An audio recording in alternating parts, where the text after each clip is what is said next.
இந்த டிவோர்ஸ்ல உங்களுக்கு சம்மதமா? சம்மதம் தான்.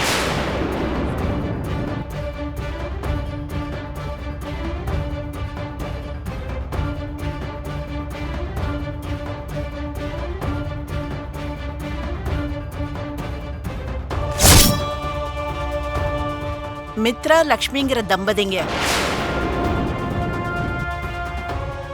மியூச்சுவலா விருப்பப்பட்டு இந்த டிவோர்ஸ பண்ணிக்கிறதுனால, டிவோர்ஸ் வாங்குறதுல அவங்களுக்கு எந்த பிரச்சனையும் இல்லைங்கிறதுனால கோர்ட் இவங்க 2 பேருக்கும் டிவோர்ஸ் கொடுக்க முழுமையா சம்மதிக்குது.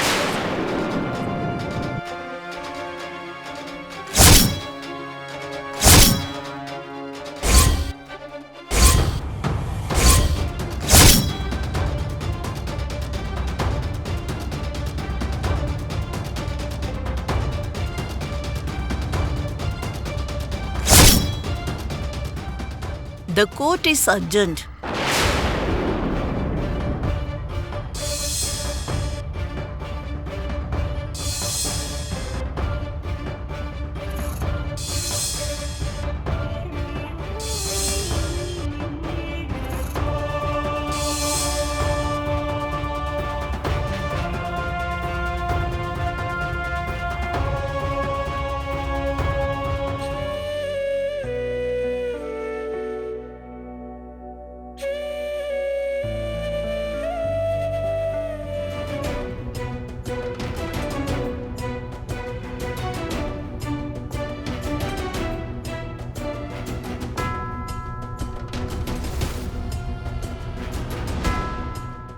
நில்லு லக்ஷ்மி, நில்லு லக்ஷ்மி.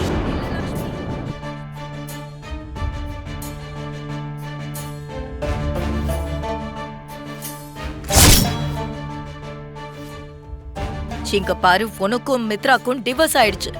உனக்கும் மித்ராக்கும் இருக்கிற பந்தம் அருந்துருச்சு. உனக்கும் இந்த வீட்டுக்கும் இருக்கிற சம்பந்தம் முடிஞ்சிருச்சு.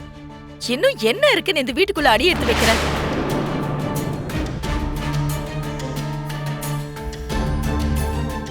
பந்தம் எதுவும் இல்லனாலும் அவ துணிமணிகள்லாம் இங்க தானே ஆட்டி இருக்கு.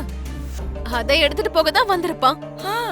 அதுக்காக தான் வந்திருக்கன்னா, நீ இந்த வாசப்படிக்கு வெளியிலேயே இருக்கணும். உன்னோட துணிமணி பொருட்கள் எல்லாம் கொண்டு வந்து நாங்களே வெளியே தூக்கி போடுறோம்.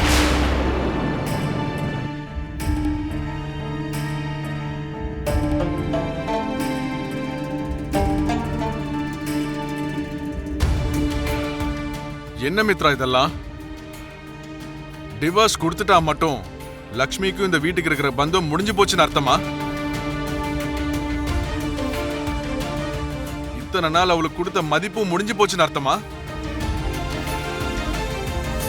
அவ மேல நம்ம வச்சிருந்த மரியாதை இன்னியோட முடிஞ்சு போச்சுன்னு அர்த்தமா?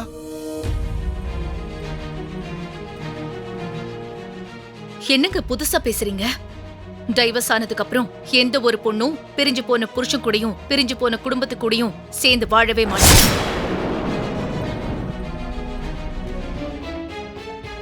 லக்ஷ்மி, இன்னொரு தடவை சொல்றேன், நல்லா கேட்டுக்கோ. இந்த நிமிஷத்தோட உனக்கும் இந்த வீட்டுக்கும் இருக்கிற பந்தம் முடிஞ்சு போச்சு. இனி இந்த வீட்டு பக்கம் கூட உன் நிழல் படக்கூடாது. அதே மாதிரி இந்த வீட்டுல இருக்கிற யார் கூடயும் பேசணும் நீ முயற்சிக்க கூடாது. போயிடுங்க இருந்து, போயிடுங்க இருந்து.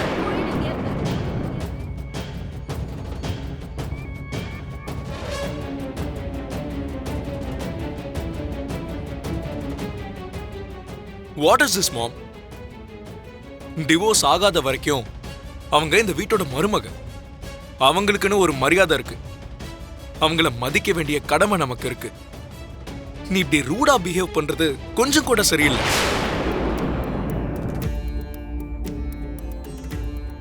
நல்லா இருக்குடா, ரொம்ப நல்லா இருக்கு.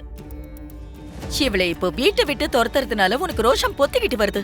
அப்போ அவ தப்பு செஞ்சானும் போது எதுவும் பேசாம அப்ப எதுக்கு நீ அமைதியா இருந்த? அண்ணி செஞ்சது தப்போ ரைட்டோ அதெல்லாம் அப்புறம். ஆனா அவங்க எந்த ஒரு விஷயம் செஞ்சாலும் அதுக்கு கண்டிப்பா அவங்க சூழ்நிலை தான் காரணமா இருக்கும்.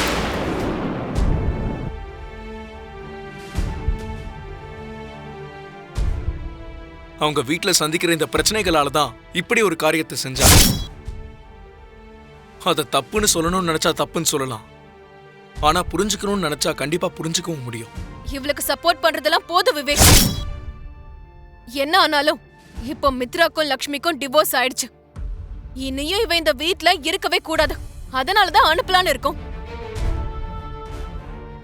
அதே மாதிரி நீயும் இந்த விஷயத்தெல்லாம் புரிஞ்சுக்கிட்டு நடந்துக்கிட்டீன்னா நல்லா இருக்கும்னு நினைக்கிறேன். இன்னும் என்ன யோசிச்சுட்டு இருக்க லக்ஷ்மி? முதல்ல இங்க இருந்து கிளம்பு.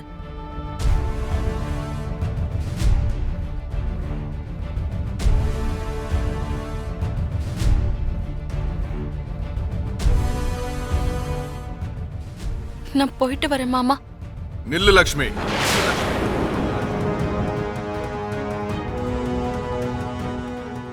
அங்கேயே இரு, வர.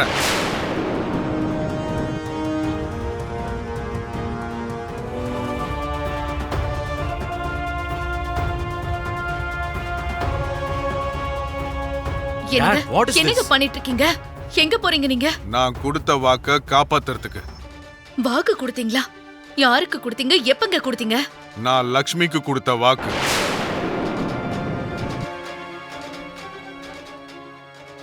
என்னது அது? லக்ஷ்மிக்கு ஒரு அப்பா ஸ்தானத்துல இருந்து அவளுக்கு எந்த ஒரு கஷ்டம் வந்தாலும் துணையா நிப்பேன்னு நான் கொடுத்த வாக்கு.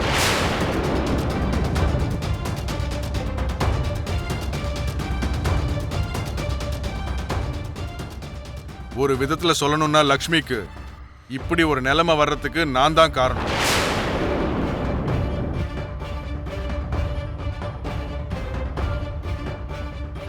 நான் தான் லக்ஷ்மியை கூட்டிட்டு வந்து மித்ராக்கு கல்யாணம் பண்ணி வச்சேன். அவங்க 2 பேரோட எதிர்காலம் தெரிஞ்சும் மித்ரா கையால லக்ஷ்மி கழுத்துல தாலிய கட்ட வச்சேன்.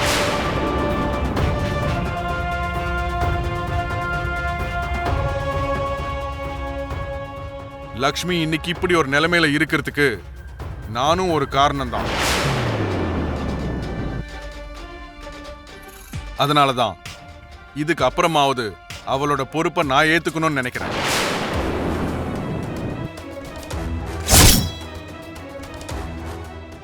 பொறுப்புன்னு சொல்றீங்க? என்ன பொறுப்பு அது? என்ன விஷயங்க? லக்ஷ்மியை மித்ரா வேண்டான்னு சொன்ன காரணத்துக்காக லக்ஷ்மி தான் வாழ்க்கை பூரா தனியா வாழணுங்கிற அவசியம் இல்லையே.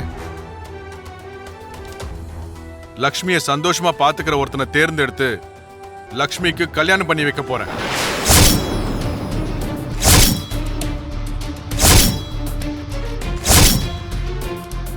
லக்ஷ்மியோட வாழ்க்கைக்கு ஒரு வழி காட்ட போறேன். அவ வாழ்க்கைக்கு ஒரு அர்த்தம் இருக்கிற மாதிரி செய்ய போறேன்.